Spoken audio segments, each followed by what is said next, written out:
PAX East is just around the corner, and whether this is your first time at PAX or you are a seasoned vet, there are some tips and tricks that can help you maximize your experience. From pre-convention prep to panels to the expo hall, we'll cover all the things you need to know about PAX East. So charge your handhelds, grab your badges, and let's dive in.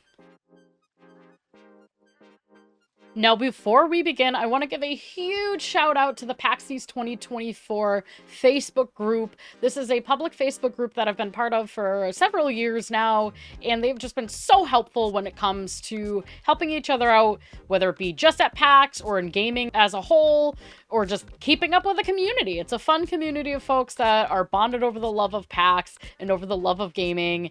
And if you haven't joined already, I will post links in the description. They did help me get some of these tips and tricks together. I put out a post a few days ago asking what their favorite tips and tricks were related to PAX, and I got over 50 responses by some amazing community members. So a big, huge thank you to the PAX East Facebook group for all of their help on this video. Now, if you haven't met me, my name is Pyra. I've been playing video games for longer than I can remember, and I've been going to PAX East for over 5 years now. I believe my first PAX was in 2017. Before then, I did get to go to PAX at the tail end of one of the Expo Hall days in 2015 for the Warframe 10.0 Live panel, and I was able to win a free ticket for that event, and it got me interested in PAX East as a whole. And once I started going as a regular thing, I kind of fell in love with the idea of PAX and the community and everything that PAX had to offer, and so I've been going every year since. And now every year I've gone to PAX, I've learned something new every time. I've kind of optimized my time at PAX,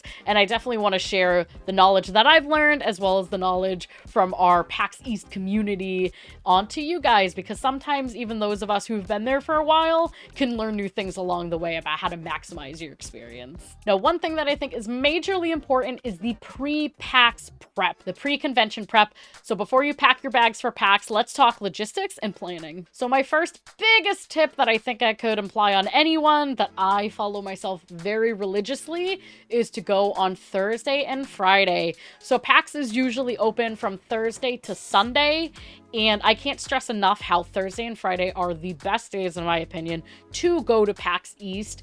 They are the quietest days. Thursday is by far the quietest days. Most people are going, especially Saturday, Sunday, sometimes Friday, Saturday, Sunday to make it a long weekend. But Thursdays and Fridays are going to be the best times to go if you want to play as many games as possible, and if you're not someone who likes a lot of huge crowds. Now, another reason why I urge you to go on Thursdays and or Fridays is because if you're someone who likes merchandise, merchandise sells out sometimes on day one on those Thursdays. Merchandise can go like that, and for a lot of booths, even the PAX East booth specifically, once it's sold out, it's gone. So if you don't get to it right away, you're gonna lose out on your chance to get some awesome merch. I was a victim of this last year where I should have gone to the PAX East booth straight away on Thursday, or at least Thursday in the first half of the day. And I was like, no, I have plenty of time. I'm here Thursday and Friday. The hoodie that I wanted, the zip-up hoodie that I really wanted, was sold out in my size. They only had like smalls, and it just wasn't, I'm not a small person, so I was not able to get my hoodie, sadly. I was able to snag this hoodie that I love and wear almost every week, but unfortunately, the one that I wanted was not available. So please, if you are looking at some merchandise that you really want, head there first thing. Don't tell yourself, oh, I'll get that later in the day. Chances are it might not be available, so definitely plan that in advance. Now, speaking about checking out things in advance, please look at the floor map and the schedule once it is live. Now, the schedule and maps are not live right now, but once they are available, they will post them both on their website as well as on social media, and that can be a very great tool to maximize your planning for PAX East. Take a look over it, see if there are any booths that you're really dying to see if there are any panels that you're really dying to see. I recommend to bookmark them and kind of like make a soft game plan. I wouldn't go crazy and overbook your weekend. You really want to give yourself a lot of time to explore and see all the new things. But if there are a couple developers that you really love, or part of your games that you're really in love with that you want to attend, you really want to make sure that you have an idea before you even go to PAX, so you kind of know where you're going, what time you're going, etc. If you're going to panels, a lot of the lines for panels, sometimes you'll need to stand in line 30 minutes, an hour plus, just to get into the panels and to secure your seat. So I recommend that you plan that time into your planning as well. Sometimes you're able to kind of wait in the area of your panel. There might be some benches that you can sit at, or a couple areas where you can kind of stand idle and wait for the line queues to start. The one recommendation I will have, though, as I saw and witnessed last year at the Final Fantasy XIV panel queue, is to just listen to enforcers. Enforcers, you'll know who they are. They're typically wearing their bright red shirts with the bright yellow armband saying enforcer on it. They're the volunteers of PAX. They're the people really putting in a lot of work to keep PAX safe and make sure that everything moves efficiently. So if they tell you that you can't wait in a specific area or to come back at a different time, listen to them. They're the ones with the best information, and all they're trying to do is make sure that PAX is safe and fun and effective for everyone. And so along with planning and bookmarking and looking at the map, check out the PAX East mobile app. So it is not launched yet for 2024 yet, but every year they typically have an app that you can look at all of these maps as well as make your bookmarks for your events on the app. And it's really nice. You can get notifications to your phone and you can just have everything on you as you go. So I recommend downloading that in advance so you can kind of have everything in there that you're going to plan. And now, along with notifications from the PAX East app, I recommend checking out Twitter and or Reddit for information on PAX as a whole, different panels, different events, parties, meetups. I'll put links below of all the Twitter pages that I know, but there are a lot of good ones that can kind of help you both before PAX and during PAX. Now, PAX itself, they do a really great job at tweeting live during the event to kind of like have little checkups on different events, different panels, times for things. PAX Lines is one that I utilize so often while I'm at PAX. I turn on the notification bell and it'll give me little tweet notifications when certain lines are queuing up. It'll even sometimes tell you what capacity the line is at. So if you were thinking of going to a panel and you see that the line's about 50% full, you might want to hightail it there to make sure that you get your space. So I definitely recommend following those pages, getting them kind of all ready in advance before you even get to PAX. Now, my next tip is pretty self-explanatory, but I feel like it's something that needs to be said. Bring money, whether it's cash or just making sure that you have play money in your bank account or credit card or debit card. Make sure that you have some money to play with. Now, there are a lot of great things that you can do at PAX that's included with your price for admission, but there are also a lot of great deals that you can take advantage of while you're at PAX. There are a lot of companies that have deals on merchandise, deals on equipment, chairs, keyboards, streaming equipment, you name it, actual full PCs. And you don't want to go to PAX without money if you're able to, because it would be really nice to grab some of these deals and opportunities while you're there. So I definitely recommend to plan on having some extra money while you're there to both use for enjoyment as well as maybe some upgrades if you're looking to upgrade some of your setup. Now, my final pre-PAX prep tip is to charge your devices and remember your chargers. This is especially important if you are a content creator, if you're planning to make content while you're at PAX. Make sure your cell phone is charged, your camera is charged if you have a separate camera. If you use a cell phone gimbal like myself to record your content, make sure that is charged. You don't want to show up to PAX with 10% battery left. You will go crazy. So if I were you, charge all your devices in advance. I know a lot of people too will bring their handhelds to play in the PAX lines, because sometimes lines will be a couple hours a pop depending on which line you're trying to get into, and make sure those are charged. And if you're staying at a hotel especially, make sure you bring your chargers so that you are all set throughout the entirety of the event. Now, if you are still in the pre-planning stage and you haven't bought your badges yet, or you haven't had your hotel booked yet, I recommend you check out my previous video about PAX East. I get into a deep dive of how to buy your badges, recommendations about buying your badges, and how to book your hotel room through the PAX site. So I will link that video in the description as well. Check that out if you are needing a little bit of assistance and help booking your PAX trip. Now, the next section I have here is about health and wellness at PAX, how to take care of yourself at PAX. And this is when you're there at the event. Some of this can be kind of prep in advance, but this is kind of a little bit of some stuff beforehand, some stuff for during PAX. Funny enough, you know, health and wellness is not the first thing you think about when going to a convention, but this is actually some of the tips and tricks that I received the most of during PAX. A lot of us vets that have been doing this for a long time have a lot of things that we wish we didn't do and a lot of things that we will be doing in the future. And so we would like you to learn the following things. And so in no particular order, the first one I have here is please, please, please stay hydrated. It sounds silly. You hear it all the time. Stay hydrated, everything like that. But it's real. You're walking around for hours at a time sometimes, and you're so excited by all the games and all the flashy things that you kind of forget to just eat food and stay hydrated. So stay hydrated. If you need to, there are plenty of vending machines and areas where you can buy water bottles at the convention. You can even bring a reusable water bottle, so I recommend you do that if you are able to. There are water bubblers all around the hall that you can refill your bottle at, so you don't have to worry about that. And then that way you can make sure that you have water with you during the whole event. And now this next one is my personal favorite tip about health and wellness. Dress for comfort. I cannot stress enough how much walking you will do at PAX and how much standing. Wear comfortable shoes. Make sure that you have maybe some extra layers so you can either dress up or dress down as appropriate. You don't want to be sitting there miserable for hours, especially if you don't have a close hotel.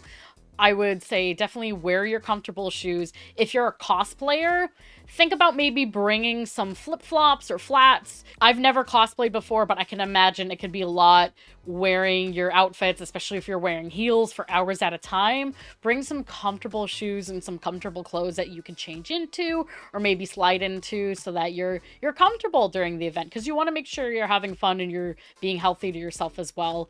I've seen plenty of times cosplayers in very high heels and they're starting out great, and then you see them a couple hours later sitting over in a corner with their shoes off, just kind of melted into the ground. You don't want that to happen to you, so definitely try to take care of yourself and be gracious to yourself when going to these events. So you never think of an event in Boston in March as being hot, but sometimes inside the convention hall, it can get warm. There are a lot of people and a lot of lights and everything around. So even if it might be freezing cold outside, it's going to get warm inside the convention hall. I recommend that if you have a close hotel, maybe leave your coat or, you know, maybe leave it in your car if you're able to, if that's comfortable. There's also a coat check inside. It's usually, I think, about $5. I've never used it before, but it is a great idea if you're able to leave your coat and maybe your bag somewhere without having to lug it around everywhere. That's definitely going to help you during the event, as well as wearing layers. And now my next tip is to keep your essentials nearby. And when I say essentials, that's going to mean something different to everybody. I know I am someone who has a lot of digestive issues as well as chronic migraines. So I always make sure that I have my medicines readily available in case I do need them. Now there usually is kind of like a first aid area, kind of emergency area for people who need assistance. But if you're going to the event anyways, I recommend just maybe bringing a couple things that you would normally have in your repertoire, just in case. Ibuprofen's a good one. Band-Aids I've heard. I've never had to experience that before, but maybe just make yourself like a tiny little first aid kit of things that you might use so that you can game as much as possible and not have to worry about taking time out of your day to worry about certain things. Now, if you're someone who gets overstimulated, especially by sounds, I would recommend bringing noise canceling headphones or earplugs, because sometimes it gets really noisy too, and you don't want to get stressed out from being overstimulated. So if that's something that you can just pop in your bag, I definitely would recommend it. That way you have it available in case you need it. And now while we're on the subject of walking around and stimulation coming from everywhere, the next tip is to pace yourself. I saw this, probably one of the biggest tips that I saw from the Facebook community was to pace yourself. Plan for breaks. Don't be afraid to hit up some of the side rooms for a kind of like quiet, you know, time off your feet. There are some areas that are perfect for kind of getting away from the hustle and bustle. The tabletop area is one of them. If you are someone who likes tabletop games or want to try some tabletop games, it's a great area to sit. It's usually at the back of the convention hall, so it's a little bit quieter, a little more open, a little less people. It's a great place to kind of try a new board game and also take a load off your feet. Now, one of my favorite areas as well would be upstairs in the console areas. There are usually a few rooms that have either old school console games as well as some free play open PCs or consoles that you can play on.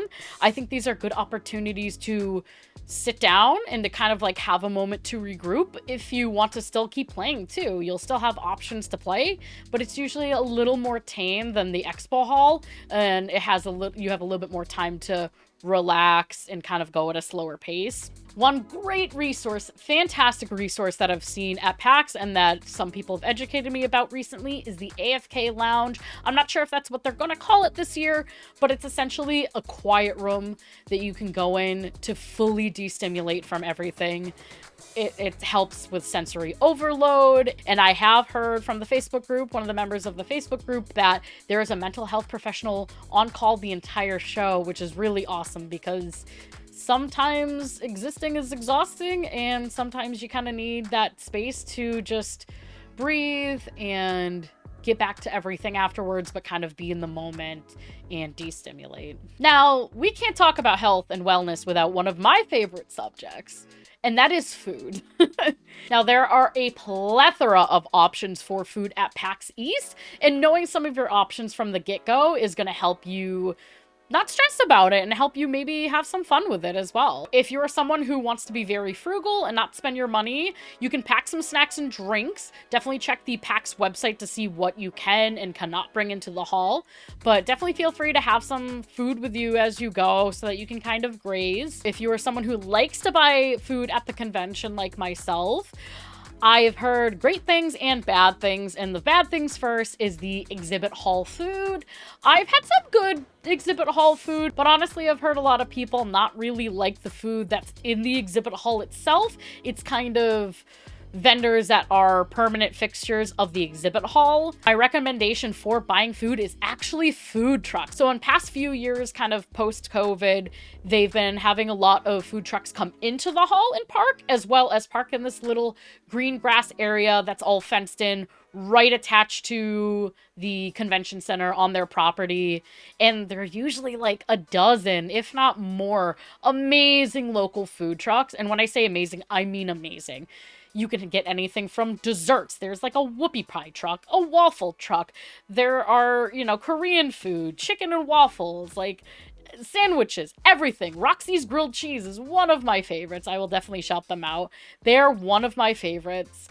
Definitely check out the food. If you're someone who likes food and like kind of treat yourself, especially going to these conventions, it's not cheap. And if you're kind of making it like treat yourself vacation, take advantage of some of the food options that are there. You can find a lot of really cool things. A couple other tips too related to food. If you are a soda drinker, and if you haven't seen before, Wild Bill's is kind of like a craft soda company that goes to a lot of conventions, and they usually have deals where you can buy one of their branded mugs, and during that day, I believe you can get like free refills all day.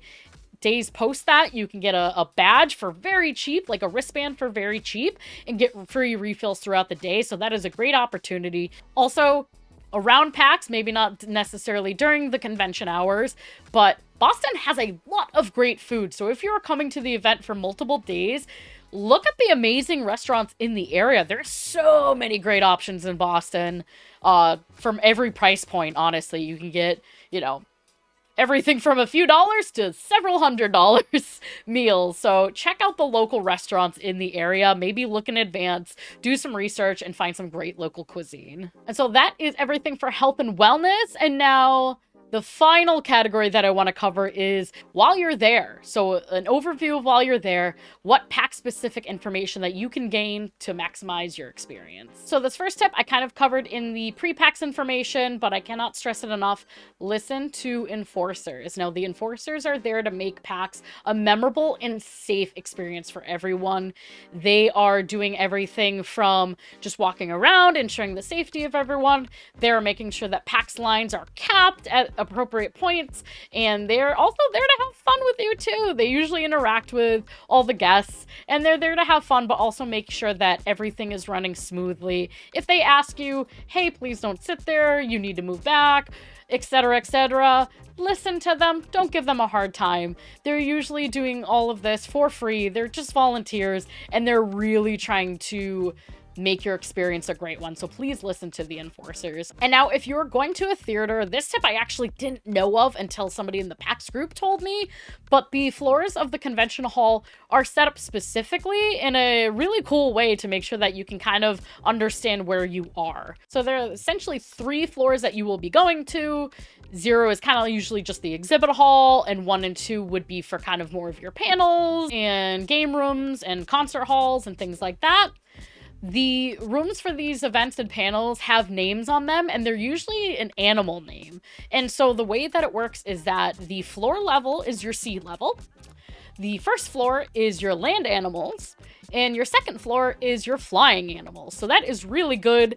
If you see that it's Bumblebee, you know Bumblebee flies, and so you're going on the second floor. If you see a bobcat, that's a land animal, and you're going on the first floor. So it's really cool to know that that's kind of the naming convention. I didn't even know that was a thing beforehand. So kind of having that naming convention can help you figure out which floor you have to be on.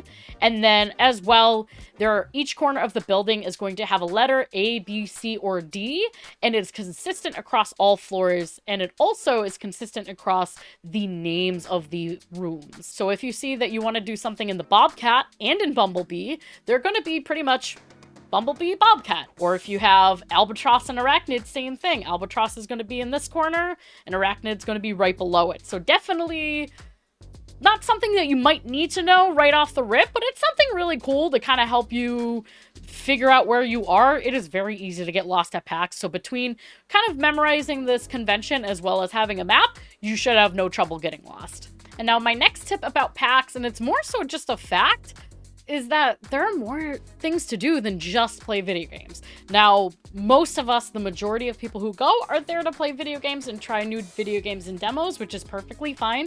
But there's actually a lot of things that you can do at PAX outside of just playing video games. Now, just to list off a bunch of things that you can do outside of playing video games, first is tabletop games. A lot of people overlook tabletop games, but it's a great way to get involved in either your own community or meet new people and play some great tabletop games.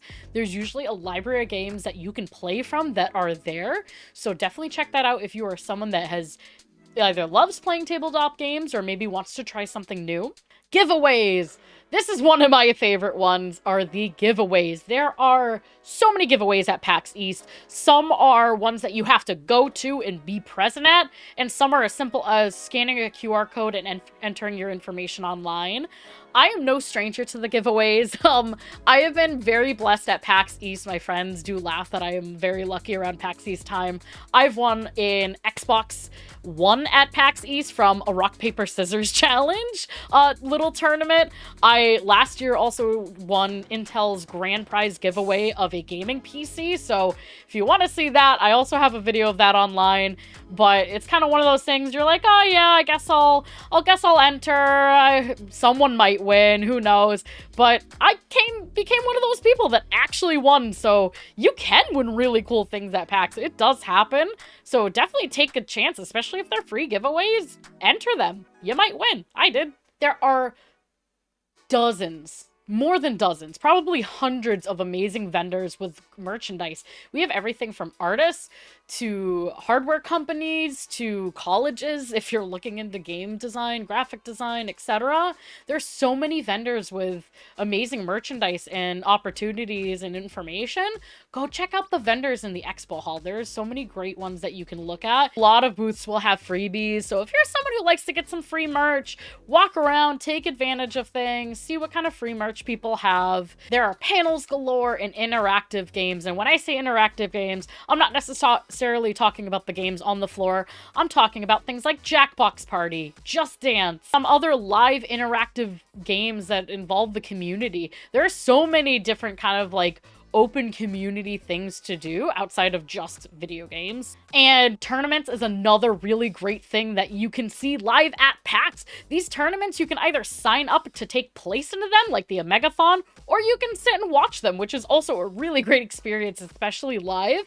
There are not many opportunities that you can do that unless you go to conventions a lot, so take advantage of it. Try to see a tournament for the first time. Another thing is concerts. There are usually some really, really cool concerts at night that you can do up in one of the floors.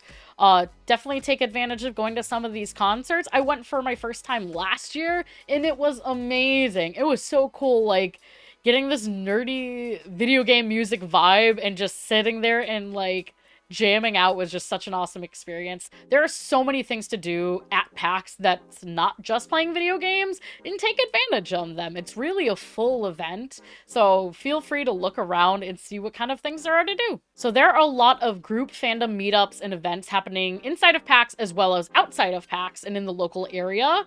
Definitely keep your eye out on both the official schedule as well as in Reddit, Facebook, Twitter. You might find some really cool events, and sometimes it's really cool to get out of your comfort zone and be social, especially with people that are passionate about the same things that you are. And my next tip for PAX specifics is understanding that there will be lines. So, like I said earlier, the better days you go, like the Thursday and Friday, the less likely you'll be to have long lines. But no matter what day you go, there will be lines to the things you want to go to. Please be patient. Please be understanding. Everyone's trying to have the same amazing experience. You will wait. I've waited in lines 2.5, 3 hours before for things that I've really wanted to do. And that is just the reality of PAX. Now, you don't have to wait in lines. If you feel like you don't want to wait in lines and you want to bob around to content that doesn't have lines, you are more than welcome to do so. But a lot of the games that you are probably going to want to play will have lines. So be prepared, not just for your patience, but maybe to have something to do in the meantime while you're waiting as well. Some people bring their handhelds, or some people kind of plan some content to do on their phone while they're waiting, or maybe if they have friends, they can strike up conversations. So just try to think of that a little bit in advance of what will you do if you have to stand in line for an hour or two. And another note about the lines is that some lines have caps, have a hard cap. So you'll see an enforcer sometimes with either a whiteboard or like a stand with a board on it. If they think that a line is getting too long, especially at the end of a expo hall night, they will cap the line and that will be it. No more people will be able to get in line. So if there are games or things that you want to try right away, get in line sooner than later to avoid the long lines, and to also make sure you get a spot in line, because sometimes they will cap and they will not open back up. Now, as an overview, PAX is more than just an event. It is a community. Everyone that goes is celebrating their love of gaming, and it is just such a magical, magical event to go to. Like, I probably sound a little over the top, but there is just something so special about PAX every year that I've gone. Even if I don't get to talk to a lot of people, just being amongst people that have so similar interests to me is just such an amazing experience to witness live. I encourage you, have conversations with people in line, live in the moment, make memories. It is just such an awesome experience to have live. And now my final piece of advice for all of you is that ultimately you will not see everything, but that's okay. Now, there's so much to do at PAX. Even if you went all 4 days, you're not going to see every panel. You are not going to try every demo. You can do your best to maximize everything, but you're going to miss some stuff, and that's fine. Do your best to take it all in and enjoy it. If the favorite game that you wanted to play is capped and you can't get in line, try an indie demo. There have been a lot of games that I've tried there just from happenstance or because all the other lines are packed, and they've become some of my favorite indie games ever. So really, it's just be in the moment, try not to get too upset when certain things don't go your way, and just enjoy the experience, because the experience really is fun. Now, thank you so much for watching my PAX East tips and tricks video. I hope you let me know down below if you're new to PAX, if you've been to PAX below. Tell me how many years you've been going to PAX. If you have any tips and tricks of your own that you would like to share, let us know. And we will see you at PAX East 2024. Thank you, and see you there.